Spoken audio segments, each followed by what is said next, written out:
சேகர் பஹ்ரைனில் உள்ள ஒரு ஃபர்னிச்சர் ஷோரூமில் சேல்ஸ்மேனாக பணியாற்றுகிறார். நான் செய்யும் வேலை வாடிக்கையாளருக்காக, ஆனால் என் இதயம் என் குடும்பத்துக்காக என்று எண்ணும் மனிதர். அவரது தமிழ்நாட்டில் கிராம வீடு நாகர்கோவில் அருகே. அங்கே இருக்கும் அவர் உயிரின் துணை பிரியா மற்றும் ஸ்ரீதேவி ஆகிய 2 சிறுமிகள்.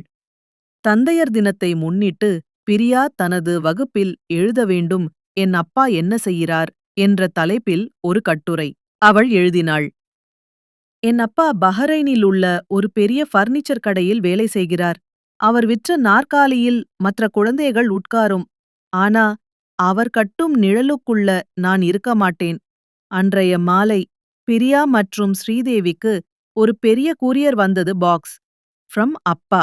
Happy father's day to my little queens. அதில் இருந்தது ஒரு வுடன் டால் ஹவுஸ். பர்னிச்சர் வேலை மாஸ்டர் பீஸ் போல ஒரு சின்ன நாற்காலி அண்ட் டேபிள். ஒரு சிறிய குறிப்பு: நான் விற்கும் ஒவ்வொரு பொருளிலும் உங்க நினைவிருக்கும்.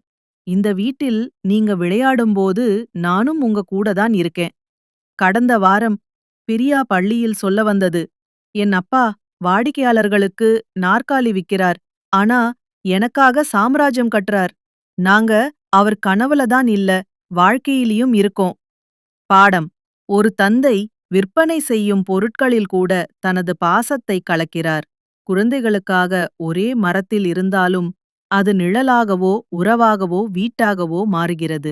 என் அன்புள்ள அப்பாவிற்கு இனிய தந்தையர் தின நல்வாழ்த்துக்கள்.